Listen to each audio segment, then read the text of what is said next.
서로 사랑하고 용납하라. 잭푼인 목사님의 말씀입니다. 너희가 서로 사랑하면 이로써 모든 사람이 너희가 내 제자인 줄 알리라. 요한복음 13장 35절 말씀입니다. 우리는 하나님이 받으신 사람들을 모두 다 인정해야 합니다.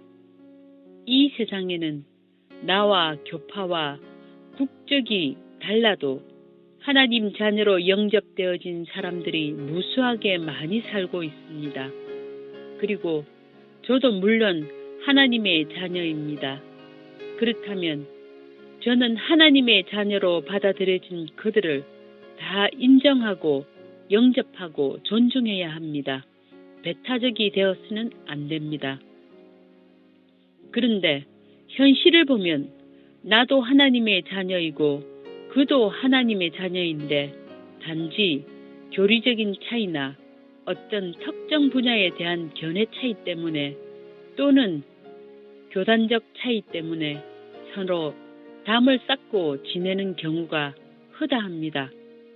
예를 들면 저는 가톨릭 교회 안에도 교파와 교리가 다르지만 그들 가운데 거듭난 신자들이 많이 있다는 것을 압니다. 예를 든다면 마더 테레사 같은 분입니다. 물론 저는 가톨릭의 교리에 대해 많은 부분 동의하지 않습니다. 마리아를 중보자로 믿는 것 또는 종교다원주의에 대해 개방적인 태도 등에 우리는 동의할 수 없습니다. 그러나 그중 신자들 가운데는 진정 거듭나고 진정 예수 그리스도께서 하나님의 자녀로 인정하고 받으신 신자들이 반드시 있다는 것입니다. 저는 그들에 대해 우호적이며 같은 하나님의 자녀로 교제하기 원합니다. 여러분, 단지 교리적인 문제 때문에 같은 하나님의 형제들이 서로 배타적이 된다는 것은 성경적이지 않습니다. 저는 우리가 나중에 다 주님의 심판대 앞에 서게 될 터인데 주님은 우리 각자에게 교리적인 문제를 테스트하지 않으실 것이라고 봅니다. 우리의 마음의 진정성과 우리의 진실한 믿음에 따라서 하나님의 자녀와 그렇지 않은 자들이 구분될 것이고 그것은 지금 현실에도 그렇습니다. 교리나 신조는 단지 지식적 문제이고 머리의 문제입니다. 교리나 신조가 올바르다 하더라도 마음과 믿음의 진정성 부족으로 천국에 들어가지 못하는 사람들이 많이 있을 것이며 반대로 교리나 신조가 약간 달라도 하나님은 그의 마음과 믿음의 진정성을 보시고 하나님의 자녀로 삼아주시고 천국으로 영접하는 사람들이 많이 있습니다. 가톨릭과 더불어 또 하나 논란이 되는 그룹은 오순절주의들이나 은사주의자들일 것입니다.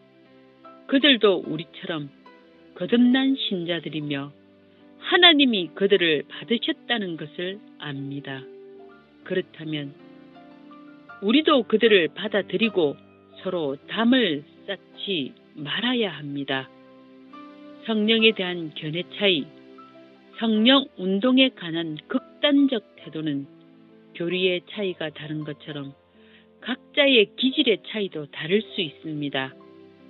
제가 그들과 성령론이나 성령 운동에 대한 이해는 다를 수 있습니다. 그러나 그것은 다양성으로 인정해야지 그것 때문에 서로 등을 돌릴 수는 없습니다. 유아 세례를 강조하는 것도 마찬가지입니다.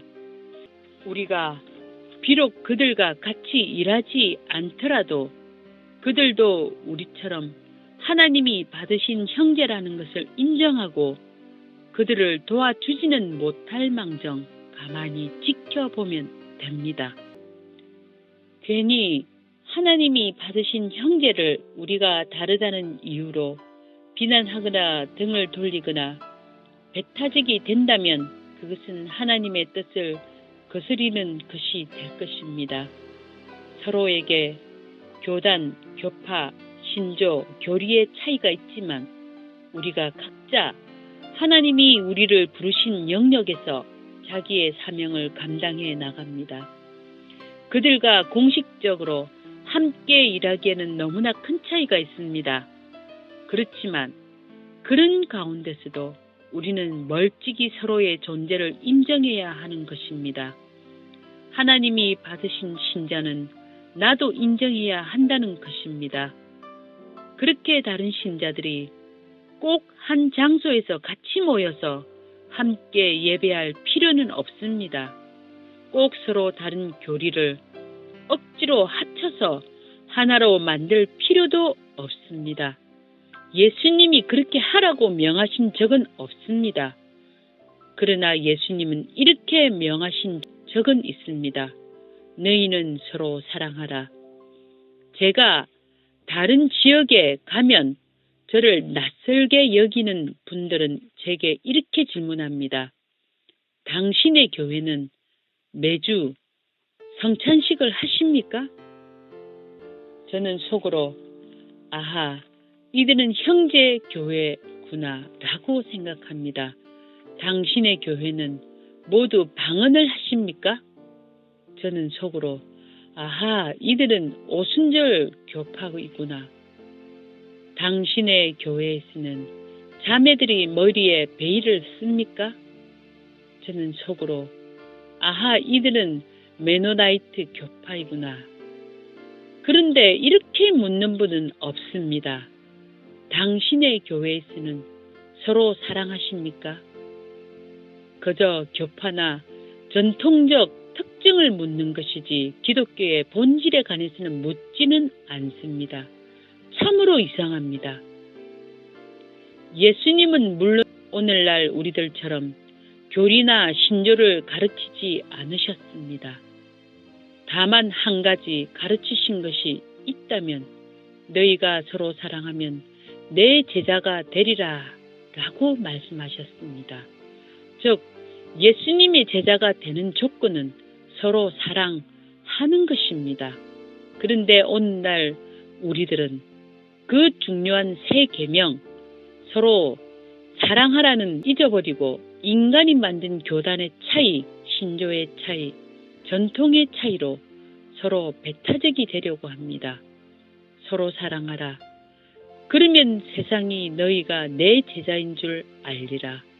이 말씀이 오늘날 어떠한 교리적, 신조적, 전통적 배타성을 초월하는 예수님의 신조가 되어야 할 것입니다.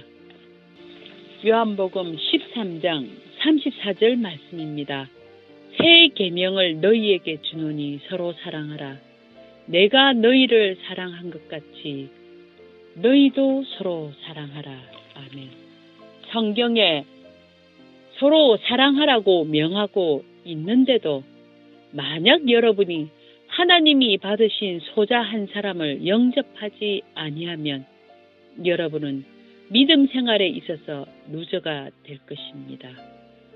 교리, 신조, 전통에 우리가 서로 동의할 필요는 없습니다만 그들도 예수님을 믿고 예수님을 사랑한다면 우리는 서로 사랑할 수 있습니다. 사랑은 마음의 문제이기 때문입니다. 예를 들어 봅시다. 저는 물건을 사기 위해 이 가게 저 가게를 둘러봅니다. 둘러보는 것은 공짜입니다. 누가 뭐라고 하지 않습니다. 그런데 제가 물건을 살 때는 제게 필요한 한두 가지만 삽니다. 제가 그 가게 물건을 다 살 필요가 제게 없습니다. 다만 그 가게는 내가 필요한 물건 몇 개를 팔기 때문에 내가 그 가게에 가는 것입니다. 물론 그 가게는 내가 필요치 않은 물건들도 진열해서 팝니다. 여러분도 마트에서 내게 필요 없는 양고기 또는 술, 술을 판다고 해서 마트에 가지 않으실 사람은 없으실 것입니다. 저는 마더 테레사에게서 가난한 사람들을 위한 그의 애정을 봅니다. 저는 빌리 그레함에게서 복음 전파를 위한 그의 열정을 봅니다. 제가 그분들의 모든 면에 동의하는 것은 결코 아닙니다. 어쨌거나 우리는 하나님의 자녀로서 서로 사랑하고 존중해야 한다는 것입니다. 서로 사랑하라는 계명보다 우리의 신조, 교리, 전통, 견해가 더 상위일 수는 없습니다.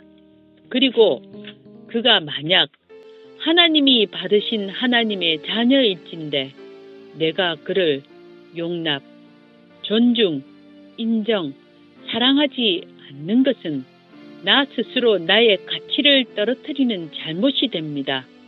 나도 하나님의 자녀이지만 뒤쪽에서 헤매는 미성숙한 자녀가 되는 셈입니다. 자기 신조와 교리를 버리라는 뜻은 결코 아닙니다. 자기 교파와 하나님이 나를 부르신 곳에서 열심히 섬기십시오. 그러나 하나님이 받으신 다른 형제들을 대하는 태도에 있어서는 배타적이 되거나 영적 교만에 빠져서 그들을 무시하지 마시고 마음문을 활짝 열고 개방적이 되시기를 바랍니다. 그때 주님께서 다시 오시는 날 우리에게 후회가 없을 것입니다. 아멘.